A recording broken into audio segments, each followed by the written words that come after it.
Florence Rambaud, rebonjour. Stéphanie Lagalbaranès, bonjour. Alors, quelques éléments peut-être, Florence Rambaud, tout d'abord, par rapport à cette introduction de la matinée sur... on a vu qu'il y avait énormément de choses, comme souvent quand on regarde sur les territoires, qui sont faites. Voilà, quels sont les éléments qui vous ont semblé les plus structurants que vous souhaitez mettre en avant à l'issue de cette matinée d'échange? Beaucoup de choses, beaucoup d'initiatives. Je voudrais vraiment remercier tous les participants des tables rondes. J'ai appris énormément de choses. On est tous engagés, c'est incroyable, mais je trouve qu'il faut donner de la lisibilité. Il y a une complexité, une richesse, on rentre dans les détails, on veut du macro, on veut du micro, on a des besoins, mais on ne remplit pas les classes. Enfin, il y a énormément de choses qui sont faites, c'est extraordinaire. Je ne savais pas tout ça, j'ai énormément appris. Je crois qu'aujourd'hui, on a réussi notre pari, Bertrand Pattier, qui est le directeur de Deux Îles-de-France, que je voudrais saluer parce qu'il a beaucoup activé pour cette journée.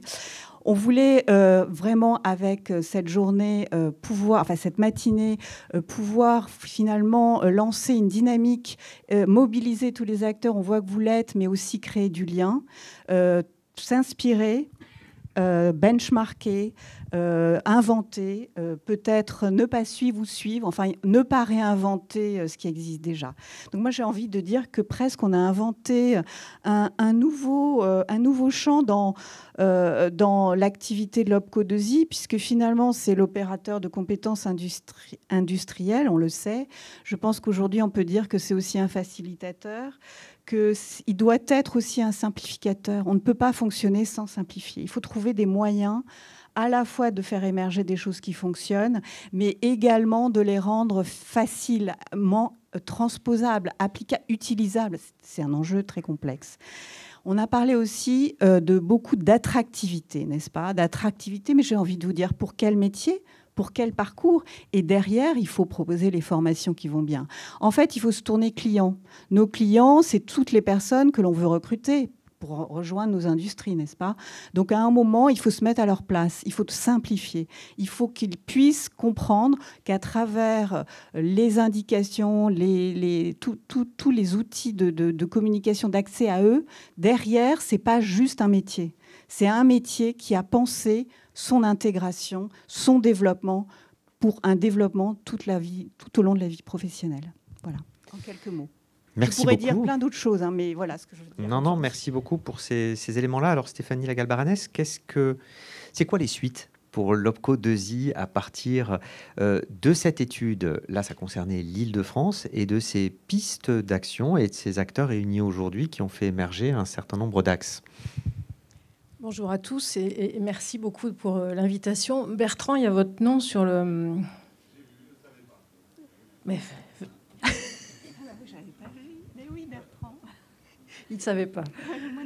Mais on est adaptable chez OPCO2I, donc on s'adapte. Je vais peut-être commencer par les remerciements. Comme ça, en général, on le fait à la fin, mais je le fais tout de suite, comme ça je serai sûre d'oublier personne. Je voudrais remercier le GIM pour l'accueil aujourd'hui pour cette manifestation. Vous remerciez, vous, Florence, et puis Eric Secaille, qui n'est pas là, je crois, pour l'initiative. Bertrand, bien sûr, pour l'organisation avec l'aide de l'équipe. Ces remerciements sont à double titre. D'abord parce que c'est une première. C'est la première fois qu'on s'organise pour mettre en visibilité, pour valoriser pour tous les acteurs locaux les travaux qu'OPCO2I mène, en l'occurrence avec une étude telle que celle qui a été présentée.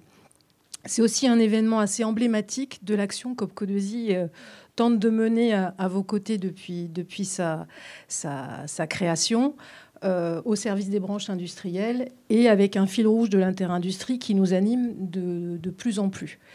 Les OPCO ont été créés avec une volonté de valoriser et d'exploiter une cohérence d'acteurs économiques. Ça a tout son sens pour l'industrie. Et je pense qu'il y avait quelques craintes au départ de certaines branches, peut-être, de perdre ces spécificités, la reconnaissance de spécificités industrielles dans un grand ensemble. Et finalement, c'est tout le contraire. parce que la force de l'interindustrie, quand elle est bien gérée, et c'est ce qu'on essaie de faire, on n'a pas fini, hein, on a encore du travail, c'est qu'elle porte aussi finalement les branches. Voilà. Et c'est vrai au national et c'est vrai au local. Donc merci pour ces 2 raisons de cette initiative.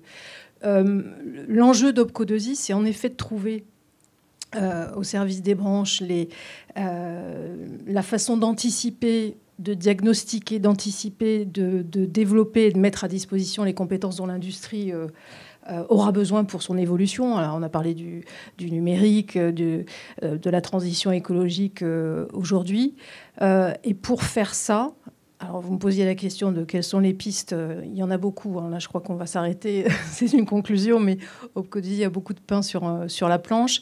L'enjeu, c'est d'associer la puissance de l'opérateur de compétences, les moyens d'OPCO2I. On a parlé de moyens tout à l'heure. Il y a des moyens, en effet, qui existent aujourd'hui, à la force opérationnelle de proximité. Tout ce qui est fait avec une ambition macro pour servir les branches et leur politique emploi-formation n'a de sens, en tout cas pour nous, OPCO, que si on parvient à le rendre opérationnel en proximité des entreprises par la force de proximité que sont cette fois-ci nos conseillers. Les conseillers Île-de-France pour la région concernée aujourd'hui. Mais c'est vraiment cette articulation qu'il faut qu'on arrive à trouver.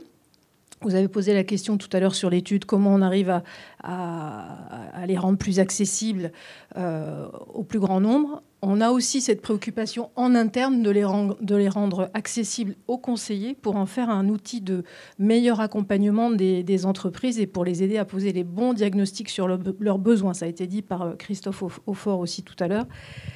Il faut faire des diagnostics macro, mais ça ne fonctionnera pas à un moment donné en mise en œuvre si on n'aide pas les entreprises, et je pense aux plus petites, à élaborer un diagnostic pour elles, pour leurs propres besoins. Donc voilà sur les enjeux globaux. Un dernier mot peut-être sur la mobilisation des acteurs locaux que vous avez rassemblés aujourd'hui, Région, DRIEETS, Pôle emploi, Éducation nationale. Les acteurs sont en effet nombreux, ça a été dit aussi par Gilles Lemaire, peut-être parfois trop, on ne sait pas, mais en tout cas, il y a les moyens, il y a les ambitions, il y a les convictions, il y a les motivations pour agir. La clé est sans doute dans une meilleure coordination. Et c'est ce qui est illustré aujourd'hui, je pense.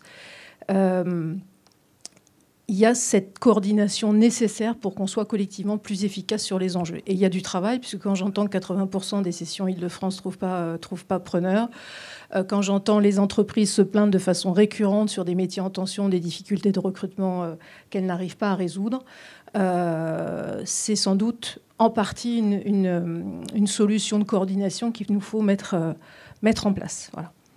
Merci beaucoup. Un dernier mot peut-être de l'organisateur. Alors Bertrand Pattier, par rapport à vos attendus, vous avez avec votre équipe construit cet événement, sollicité un certain nombre d'intervenants, construit ces tables rondes. Voilà, quel est votre regard sur cette matinée ?